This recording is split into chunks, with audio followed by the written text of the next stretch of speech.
So how's everyone today?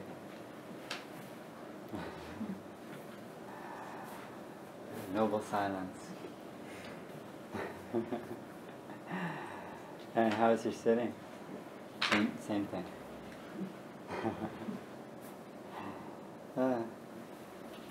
Guess we're done. Or you're done. I still have more work to do.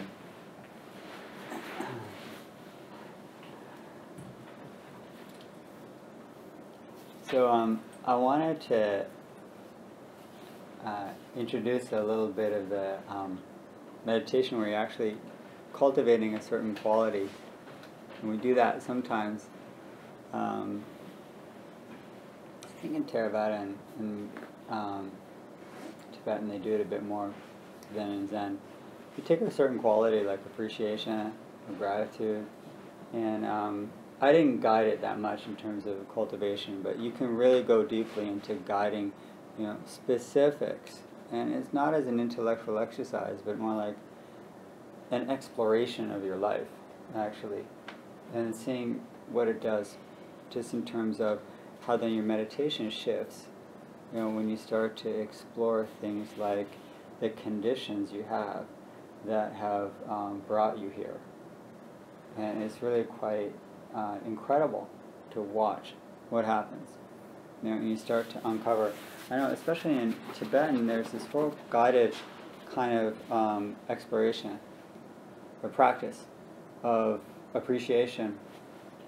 And they go through, especially when it comes to the Dharma, and it's really interesting because celebrating or opening your heart to this incredible gratitude that you live in a time when teachings are accessible. Okay, you live in a place where it's accessible, right? I mean, those aren't the same things. I mean, you can be living in this time right now, but in, I don't know what, Charlottesville, Virginia, it's less accessible. Well, they probably have sitting groups there, especially now. Or you could be in Greenland, I don't know. But you're here. It's accessible, more accessible than in other places. The timing is good. It's a good time to be here. But there's a lot of people, and also, like, you got exposed to it, right? Like, at some point in your life, you got exposed to a sense of, well, there's a path here, okay? Or, you somehow read a book, met someone, took a course, something, okay? So that's like the third factor. But then there's another one, which is the big unknown. And it's your own personal karma, meaning like your background and your own personality and inclination. A lot of people are living today. A lot of people are living where we are, and a lot of people get exposed to teachings, and they simply, go back to the television. Okay? Like, it doesn't speak to them. It doesn't inspire them, right? It doesn't turn them on. They don't feel the devotion or the dedication or the sense of commitment, They're not going to come and sit, okay? Or it's just like, why bother? Okay?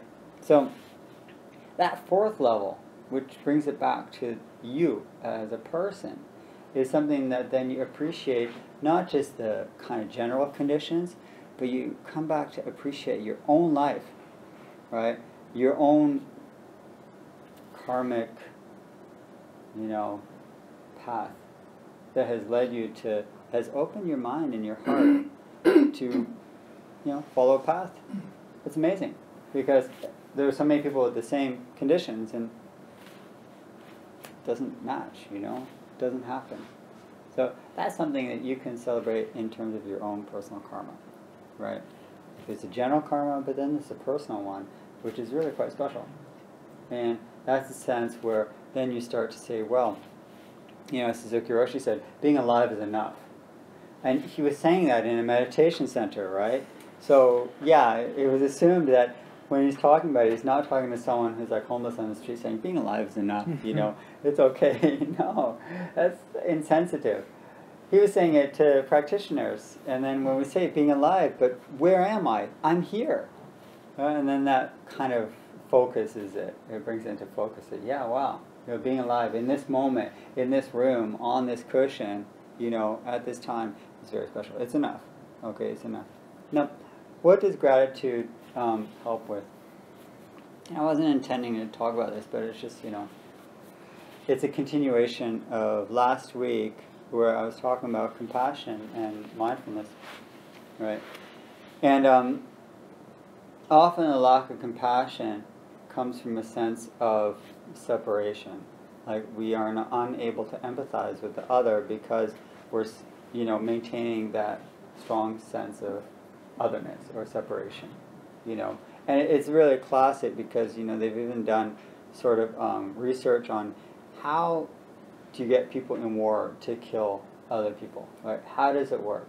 Well, you have to start making it anonymous, right?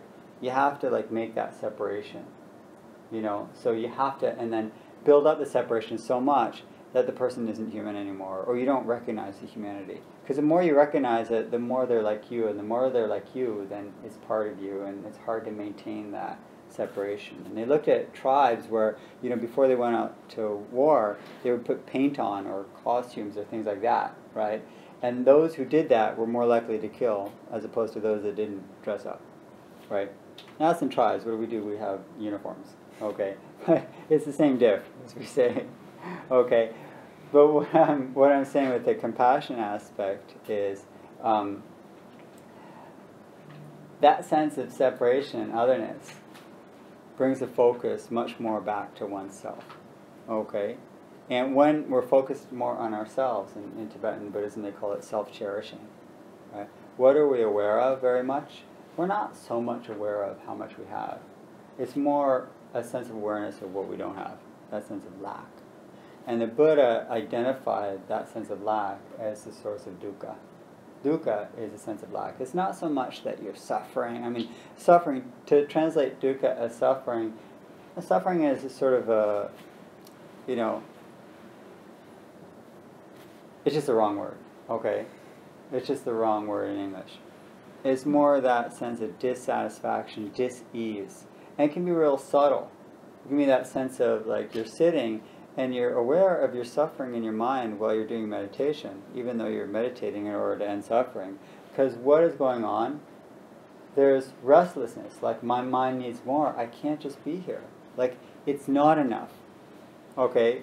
I'm not experiencing that just to be human is enough, just to be alive is enough. But when we sit and we really observe the fullness of what it is, that is the antidote to the constant lack and need. Because when you just look and say, what is here? What is here? And you start to see there's more than you thought, right? There's a lot more than you thought. Even if it's boredom. What is boredom like? Where does it come from? Where does it go? What does it do? Okay? Let me look at it closely. So that close observation, which is mindfulness practice, right? With a lot of the concentration brings it into a sense of there's a connection between concentration, okay, mindfulness, which brings you back to the point when you're distracted, and what's called samadhi, which is that calm and sense of content, being okay, I'm here, and that's enough. That's samadhi. It's this is where I am, and this is where I want to be, right? It's the coolness. Samadhi is considered coolness. Coolness, what does that mean? Cooling down the hot passions. Passion not just in terms of sensual passion, but the mental passion that we're always looking for more, which is coming out of that sense of lack, which is fed from a lack of appreciation, which is coming from not looking. So if we want to ease the mind, it really comes from just looking, observing where you are, what you have, what's going on, and you'll see there's enough. There's enough.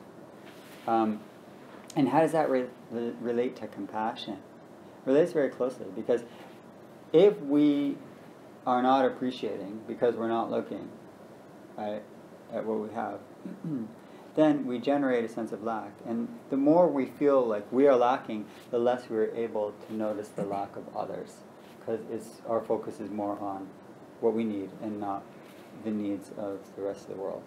So the way to, ironically in a sense, the way to relate more to others and what they need is by observing closely your own life. Right? And when you observe closely and you see how rich and full the inner and outer life is that you have, okay, then that sense of lack, lessens, and then you're more able to respond to others' needs and not just take care of your own. So that is, the cultivation of compassion. Compassion is a simple wish that others will be free of suffering. Right? Simple. Just keep it real simple. May be free of suffering. But how do I know what you're suffering, what you need, if I'm still so concerned with my own needs? Right? How do I get over that? This is where meditation helps us. Okay? This is how meditation helps us. So, a misunderstanding of meditation is saying by looking so much at your own mind and body, you're so self-centered. Right? But actually what then opens up is a sense of deep appreciation. One of the things I wanted to discuss tonight is what should be happening in meditation. Okay? Like, how do I know that I'm meditating? Maybe I'm just daydreaming. Or maybe I'm just got it all wrong. Or what should happen? And, what is a good meditation? And how do I know that I'm practicing well? Because you can spend a long time, and at some point you wonder, wait a second, like, I've been practicing for a long time, and I actually feel worse. I'm so aware of how messed up I am. Yeah, is that what I really would need to know? And it's funny because a couple of years ago, there was this, I think in a Tricycle magazine or something, it's like this Buddhist magazine. Most of it is ads for like meditation cushions and bells and stuff. And then a few little articles. So like, feel like you, I don't know what, got your money's worth. I used to get into it just like, I don't need this stuff. Like, I just don't need this stuff. Right? Yeah. So I remember reading once where they were asking like long-term practitioners, to reflect on their meditation practice. And these people who were doing like 20 plus years. And some like even more than 40. And the longer they were practicing, the less they had an idea of what actually they were doing. So should we give up? Stop before it's too late, I warn you. Actually, I think that's a good thing, because what's going to lead to a lot of, I think, probably disappointment is having a lot of ideas about your practice. And then, when you are disappointed, you'll say, well, this isn't working. But what if you let go of some of these ideas and expectations of what it's about, what is supposed to happen, and what it means for a good meditation? I mean, initially, people always come to meditation in the beginning. Normally because we're kind of, like, unhappy on some level, okay? Because if your life is fine, then you don't need something to help you. And we think meditation is teachings about, I heard it's about ending suffering and being more happy. Maybe, kind of sounds good. I need that. And most people come, and the desire is, okay, and it is a desire or hope or intention, is that I'll be more relaxed and peaceful, right? That will happen. Okay, first is, physical relaxation, and then there'll be like some mental relaxation. It'll be more peaceful.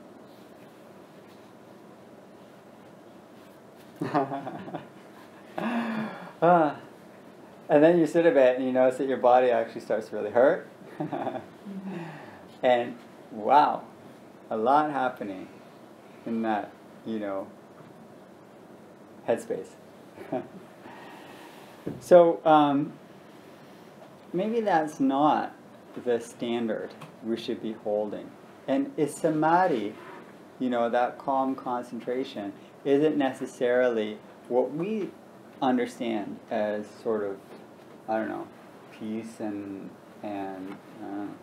I don't know what even that is. But can we have some focus and presence even with all the stuff going on in your head? You know? Some people actually arrive thinking that if you're not thinking, then that's good meditation. Now, that actually comes from some deep teachings, which unfortunately are misunderstood. And it's actually a really strong idea in Zen. And I wanted to read a koan and a quote from Dogen, which summarizes like how that can happen and how we can misunderstand it. Okay? Unless you have someone like a modern teacher like Suzuki Roshi who just says like, what's wrong with your thoughts? It's not about thoughts, okay? Meditation is not about thoughts. Right? It's not about thoughts. It's not about having thoughts. It's not about not having thoughts. So, what's this koan say? Okay, there's this Yao-shan, who was this master from like 1,000 years ago. He was sitting meditation, and a monk, a student, came up to him and said, "What do you think about when you're sitting there so still? Yeah, what are you thinking about?" And he answered, Yao-shan said, "I think not thinking." I think not thinking. And the monk said, "How do you think not thinking? Right? How do you do that?" And Yao-shan answered, "Non-thinking." That's the end of the koan. Sorry, folks. But Dogen takes this up, and he says, once you have adjusted your posture, okay, and taken a deep breath, and inhaled and exhaled, you rock back and forth, he said, and you find your center, and you keep still, then think non-thinking. That's what he said. How do you think non-thinking?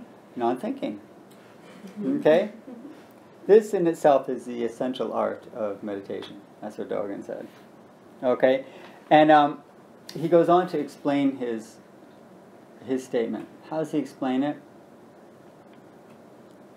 The zazen is meditation, sitting meditation, in Zen. The zazen I speak of is not learning meditation. It's simply the Dharma gate of ease and bliss. The practice realization of totally realized enlightenment. It is the manifestation of ultimate reality.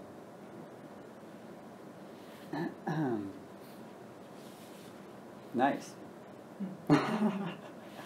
But if that's his explanation, okay, is the full realization of ultimate reality.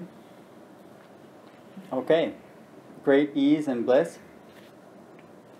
All right, but you know, that thinking non-thinking actually makes a lot of sense. Okay, it makes a lot of sense. Because it's not what we think. That's the point. If we try to understand this as saying, what is the interpretation of this? Okay, thinking, non-thinking, okay? It means that in meditation, there is thinking going on. There is thinking going on. And there's also non-thinking going on in meditation. This is the point. They are not at contrast. They exist simultaneously. They exist together.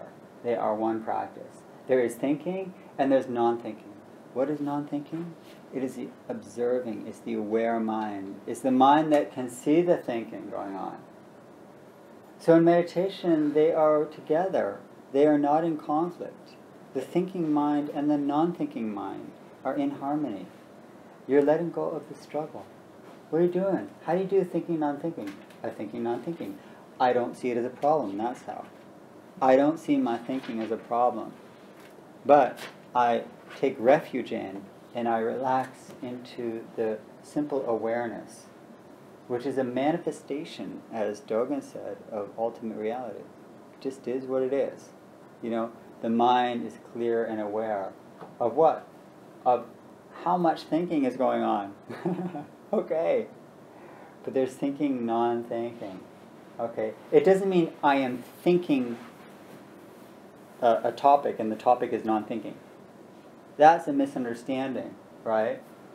It doesn't mean I'm stopping to think. It means that there is thinking, there are functions of the mind.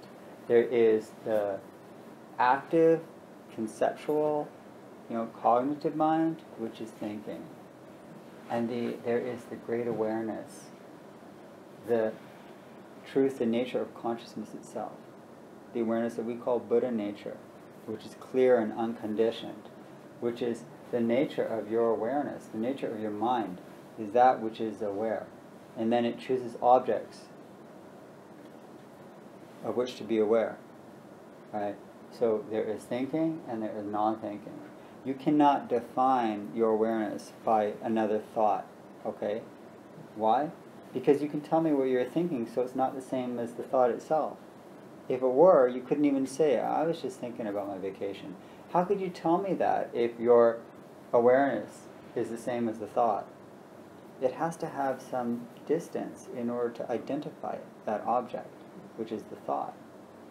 So there is thinking, and anytime you're aware of the thinking, you're realizing the truth of your mind. Take refuge in that awareness. Right? That is what he says is a manifestation of ultimate reality. Right? Because it's clear and true and pure. All the thoughts will change, but the awareness is always there.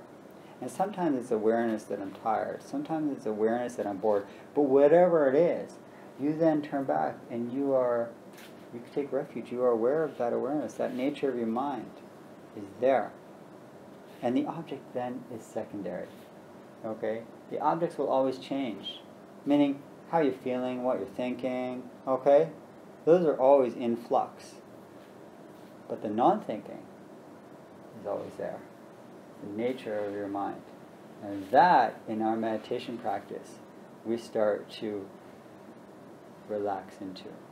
And when we relax and we accept that nature of my own mind as Buddha mind, that's just the nature of awareness. It's called awakened mind. You're awakened. You know. You see. That's why he says, okay, it's the Dharma gate of great ease and bliss. Because there's no longer any struggle. Anything can happen in my mind, and it's not right or wrong. It just is. Okay? Because I'm not defining myself by those changing phenomena. Mind stuff. Okay? Awareness, though, is constant. It's there. Okay? It's an expression of your true reality. The impermanent phenomena, let it be. Okay, let it be. So that's why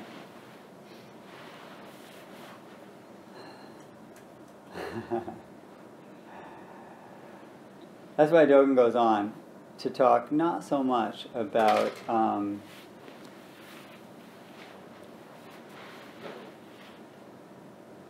what should be happening in meditation or what the results are, but rather the sense of presence. Okay?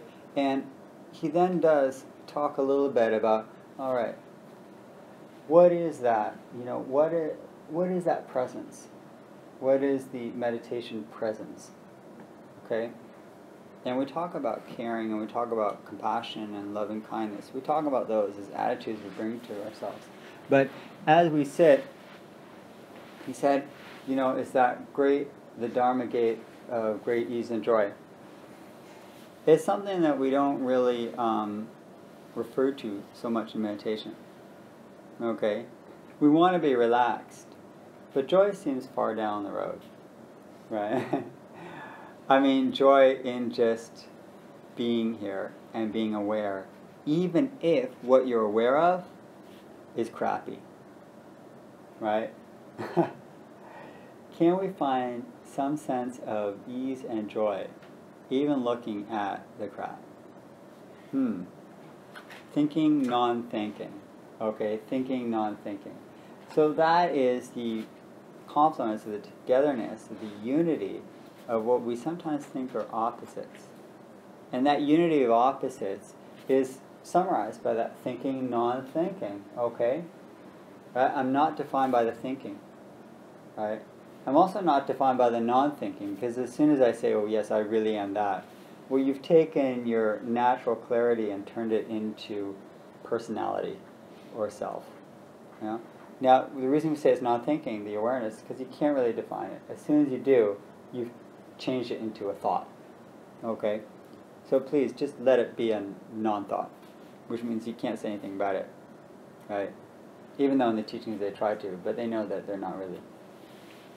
So Dogen goes on to talk about 3 types of qualities of the meditating mind, right, that naturally arise when we start to think non-thinking. And when I say that, it's just a code for, the mindfulness practice we're doing. Okay, that's all. Don't think it's so confusing. I'm not trying to speak in riddles. I'm just saying, okay, it's actually really accurate to say thinking, non-thinking, right? Because it's summarizing both things that are going on at the same time, right? It's not a mystery here. So he said that there are 3 types of mind that start to awaken in this thinking, non-thinking. He said there's the joyful mind, right? There is the parental mind and the magnanimous mind. What are they? Especially if the English is hard. The joyful mind we can understand is that sense of gratitude. Okay? Joy doesn't have to be like, I don't know what you feel if you have a baby, or I don't know, all these things. Joy, joy, whatever. The joy can be the quiet sense of presence. That I'm here, and this is where I need to be. This is where I want to be. This is my practice, is being here. There's a quiet joy, right? There's a subtle joy. There's a sense of being. Okay, being here is enough. So this is enough. That's an expression of joyful mind. Now, if you're struggling and you really don't want to be here, then perhaps, which is often the experience, a lot of the time, we go through life and we think, okay, once I get out of here, I'll get to some place where I want to be, right? Does that happen constantly? And then you finally end up in bed thinking, oh, I got to wake up tomorrow. So the question is, how can we be here more and unite where we are with where we want to be? And once that happens, there's that quiet joy. Okay? And you wouldn't even call it joy. You wouldn't even, someone say, what are you feeling right now? You're just like, I'm here. I'm here. Right? This is where I am. This is my practice. So that's the joyful mind. Is appreciation for where you are and knowing that this is where you need to be. Don't worry, it'll change also. The parental mind, though, being a parent, right? He said in one point, you should have solace not only for your body, but solace for your mind. What is solace? Consolation? Solace is a sense of,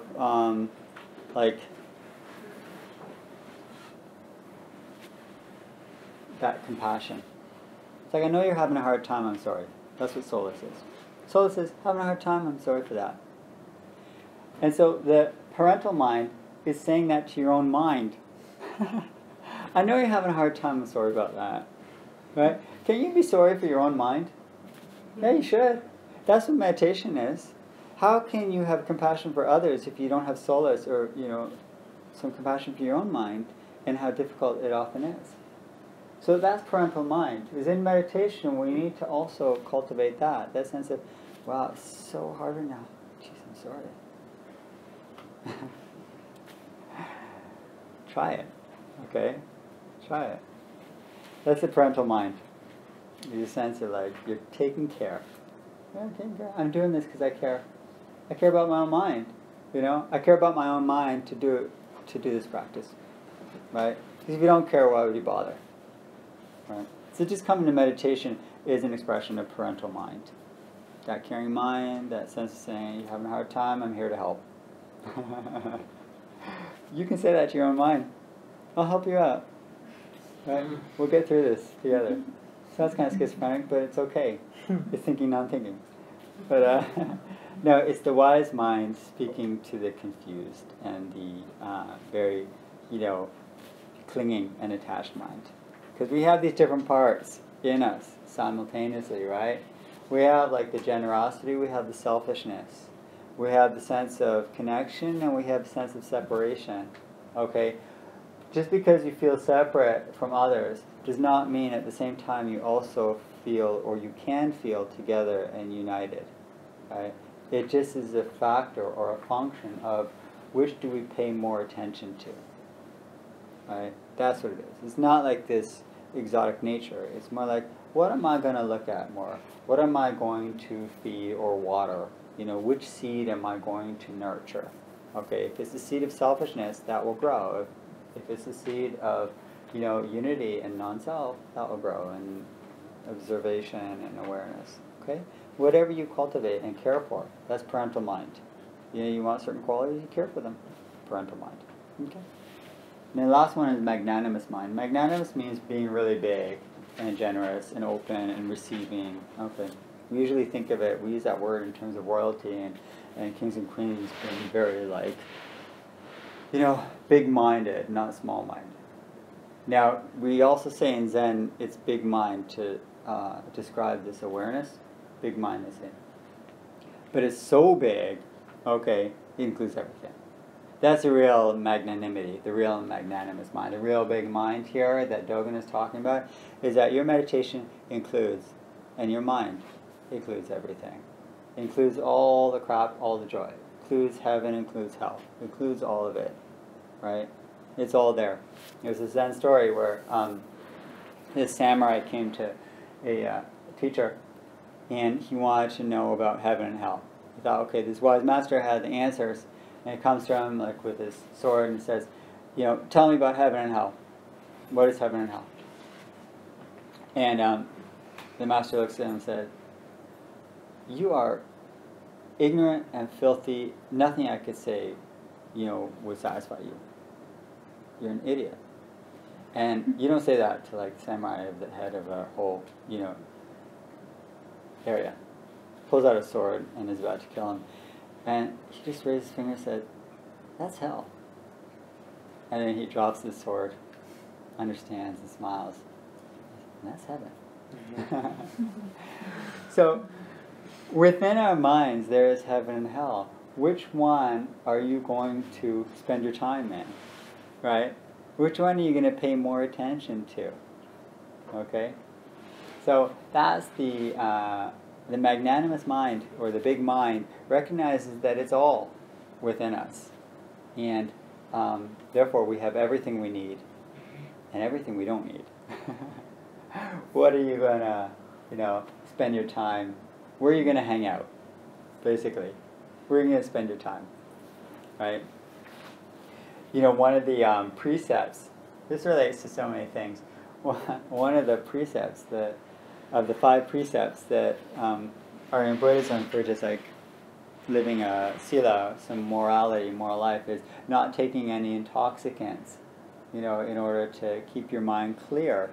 Because as soon as you cloud your mind with artificial stuff, then it's a lot harder to have big mind and parental mind and joyful mind. So it's more like kind of cloudy mind.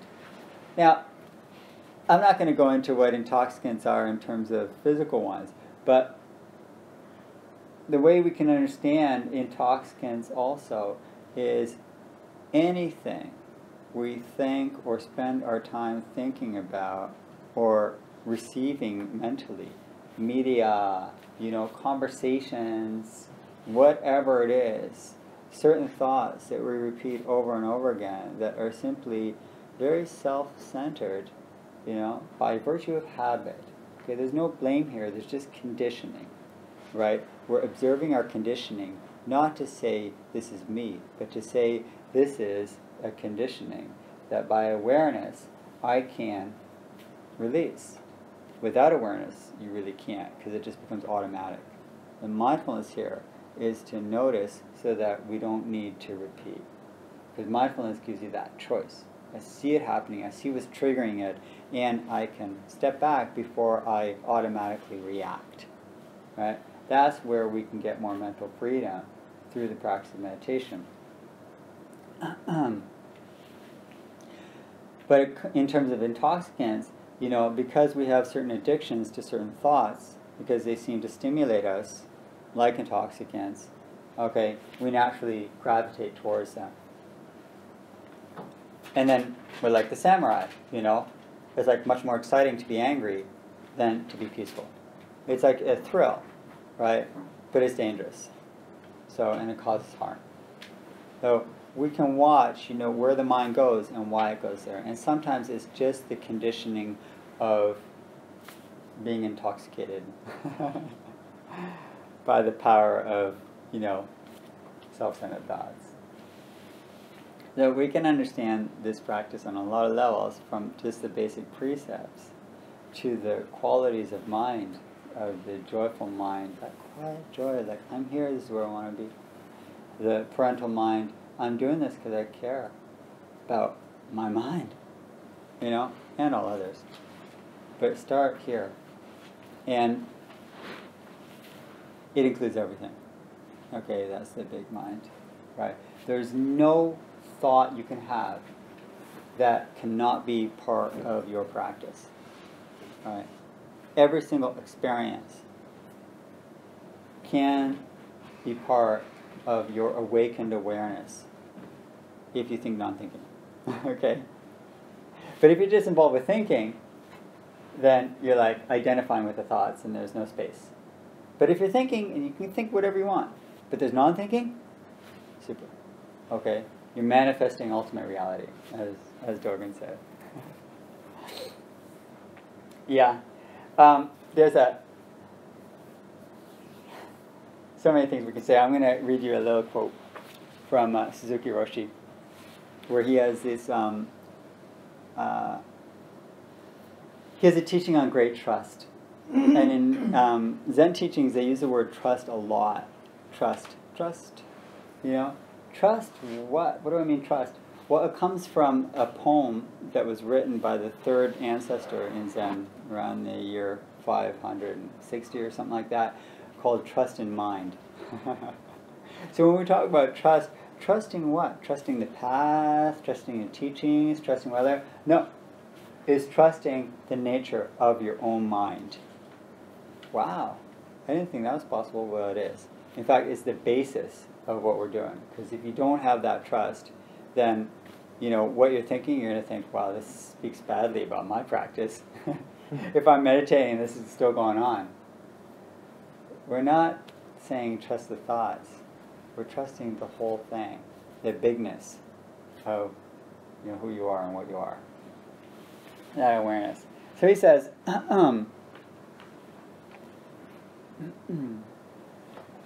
the beginner's mind, there is no thought I have achieved something. All self-centered thoughts limit our vast mind, he says. All self-centered thoughts limit our vast mind.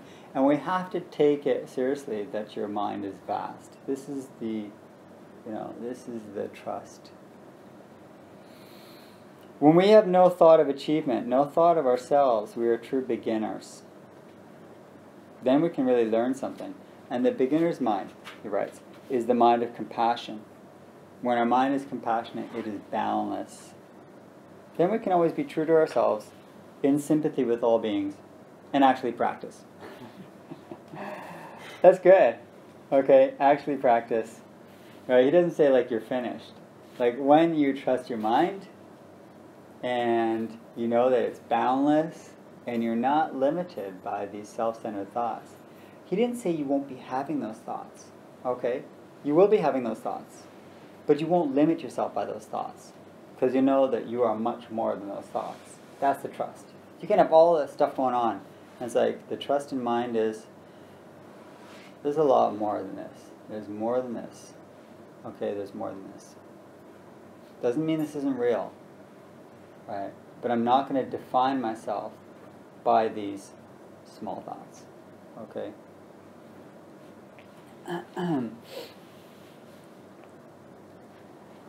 Beginner's mind means that we don't really know. Beginner's mind means that you've been practicing for a while, and you sit and you actually don't know what's going to happen. Okay, you don't know. Each meditation is going to be a surprise if you look, right? But if you're not looking closely, it'll seem like the same old stuff. If you look closely, you'll see that it's different. Okay? So, we don't have to think in terms of all these big terms and think not thinking, but just begin again. Start your practice right now. And tomorrow when you sit, or next week, or whenever it is, start your practice then. And if you're having a hard time, you can have a moment of awakening. What does that awakening say? It's not a big deal. It simply says, I'm going to start now. Whatever's been going on, okay, I'm actually going to start now. And then keep going.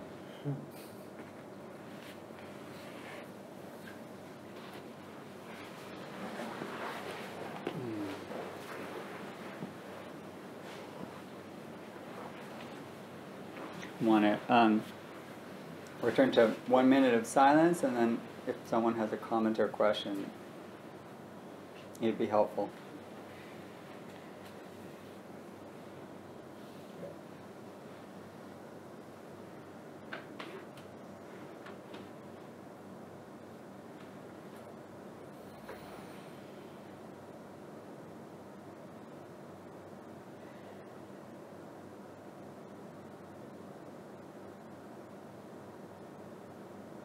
Let all the words drop away and come back to just you're sitting here, manifesting your life fully. Everything you were, are, and will be is happening right now. This is it for you right now. This is everything you are. There's no potential to fulfill, and there's nothing to get rid of. You are what you are fully and completely right now. Breathe and realize that.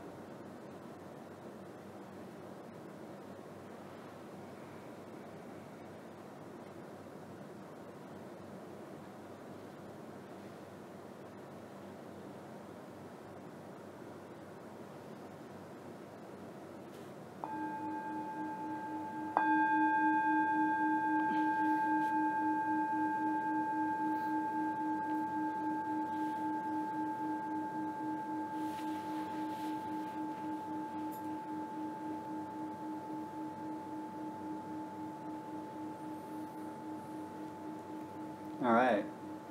Who wants to say something?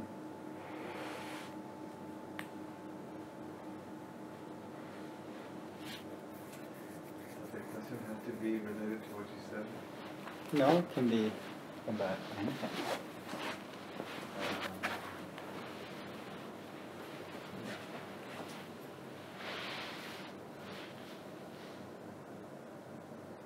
Have you ever considered, I'm sure you did,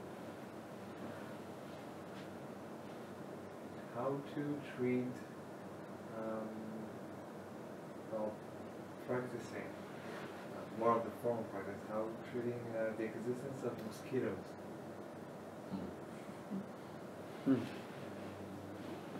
Walking, meditating, really determines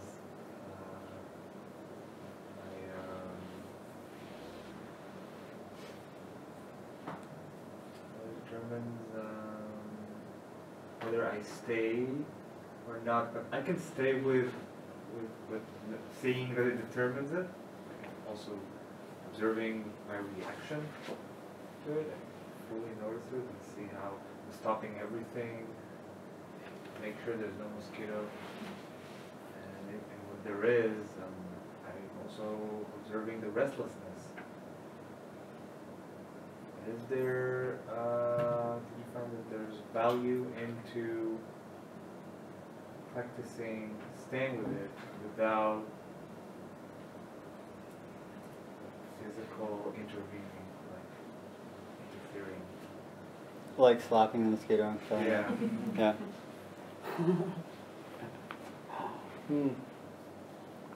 Yeah, this is a universal problem. No, I mean, the old Zen masters write about it. Honestly, I know some good haikus about these things. Yeah. Issa writes, all the time I'm praying to the Buddha, I'm killing mosquitoes. He actually writes that in a haiku. So, you know, he was a monk. And then you have this other guy, Ryokan, who would go to bed in a mosquito area and keep his legs outside the hut as an act of compassion for them to use. You know, okay. So you have like two sides, two extremes. You know, it's like a lot of things. The mosquito is sort of seems strong because it's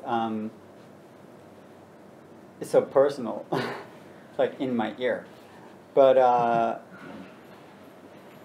if you see it in the sense of how we relate to physical discomfort, it's not just the mosquito anymore. You know, the mosquito seems a bit more intense because it comes and goes, and then it's like, you know, almost teasing you in some way.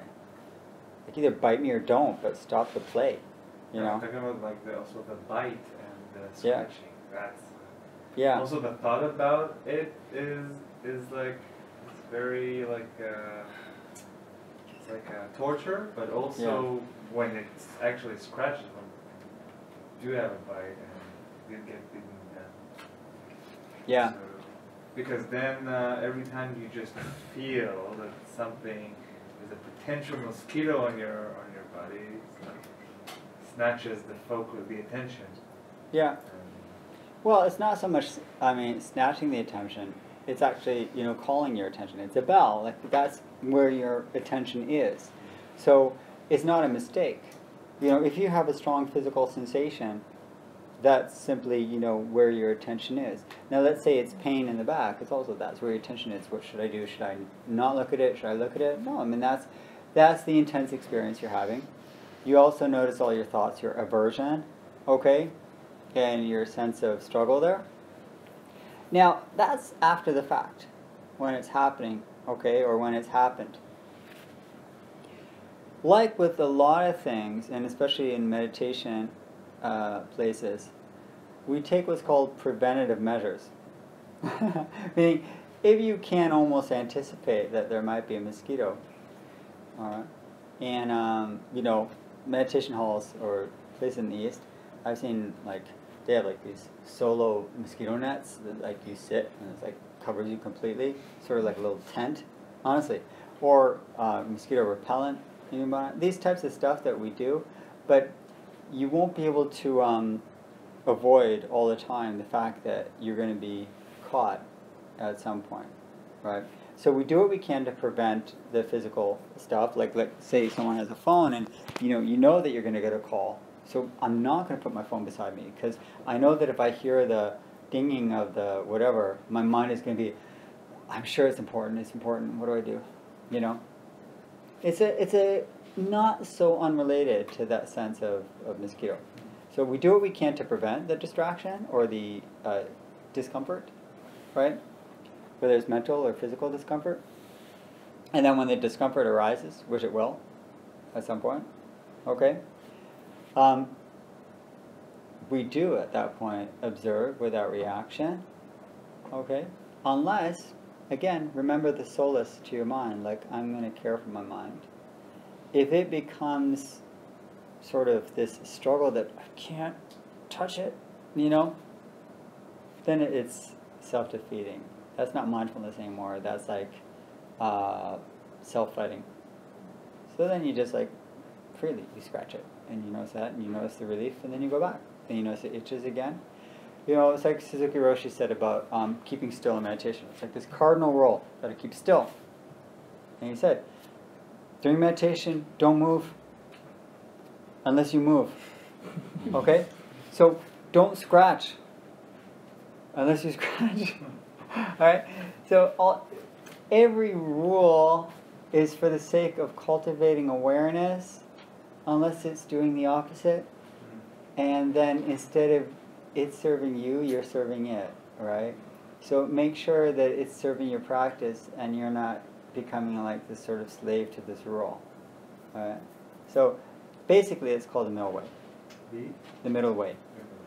Between extremes of saying like no or yes. It's like, you know, I'll do what I can, and when it's too much, as I said, have solace for your mind, meaning I'm saying, well, I'm sorry, having a hard time. I think it's time to like make a change. Alright? And I say that also, like if you're feeling pain in meditation, use that as an opportunity to observe the pain, where it arises, why, when, what happens to it, to look deeply, look closely, and then if it just becomes like this struggle, I can't move. I mean, it's not helping anymore. It's becoming almost a self thing then. Like, I got to prove myself by, I'm going to be a good meditator and not move, or that mosquito, you know, come on. I mean, really. I did see, I will show one thing once, which totally amazed me, but I knew like I would never get at that level. It was Steve, with this meditation teacher, Steve Weissman. It was in Thailand. And he had this retreat center. I don't know if anyone's done a retreat with them. Steve and Rosemary. There's this couple from Australia. And they had this center. I think they stopped a long time ago. And I was having this interview with him. And I swear this happened. A mosquito came, landed on his eyelid. Eyelid, what was talking to me? And I guess took his blood and left. And it was on there for like a minute. And he's just talking to me. I'm sure he felt it. But I just thought, wow.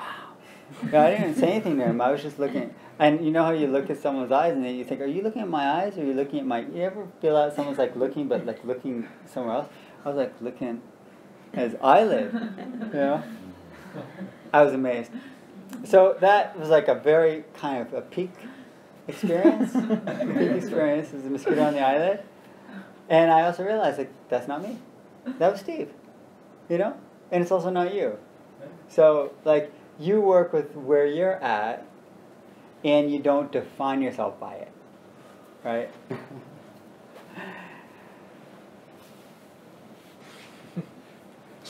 Anyone else? Are we good? I have a question. Yeah, please. You talk about you're not thinking in meditation, but then there are all these interesting concepts to think about. So compassion comes up. I mean, this last meditation today, I was thinking about everything except for breath, and only when you spoke, it's like I came back to my breath. It focused me. Otherwise, I was like all over the place. So this is, I'm trying to, can I think about something? I mean, can I think about compassion? I mean, the Lojong meditation is also, it's a directed meditation. So what, like, guide me, what, not what's right and what's wrong, but what's beneficial? Is there a place for directed thought in meditation? Right. Yeah. Yes, if it's directed. But if it's just, if you choose that before you sit. So if you choose it, but if it's just like you find, oh, well, you know, I'm thinking so much, so let me think about compassion. That wasn't your intention. Right? So if it's your intention in the beginning to say, okay, I'm going to spend this next 15 minutes thinking about Lojong, or I'm going to go through that process because I'm going to learn it first and then I'm going to know what to think about. But if it's just sort of hit and miss, like, you know, I've been thinking really distracted about, oh, compassion, this is good. No. So that's one thing. You can do that for metta, you can do that for compassion, you can do that for a lot of different topics, qualities that you want to cultivate as mental habits. But when it's not directed and it's not intentional, okay, you might be thinking that I'm thinking good thoughts, so it wasn't, you know, a total loss. But it actually was. If the point of the meditation, the intention, was not to follow thoughts, but to observe them. You see, there's a difference. Not thinking doesn't mean you're not thinking. It means that you're not actively encouraging the thoughts. That's what it means. That I'm rather trying to cultivate the awareness of thought without stopping the thoughts. Okay? So that's the non-thinking. Okay, it's not stopping thought, but it's not getting involved. Right? And at some point the thoughts will become dimmer or less active because they're not being fed by your attention. You know, people do stuff when they know someone's looking at them. Right? They have an audience. Don't give your thoughts such a, an active audience. So yeah. It's more like a camera. There's a difference between a live audience and a camera. So be the camera, and when there's a camera in a store, people behave differently, right? But when there's a live audience, they act up. So don't be a live audience. Just be a camera. Right? Okay, I think we have to go to bed. Thank you for your practice tonight. It was a pleasure sitting with you. Thank you.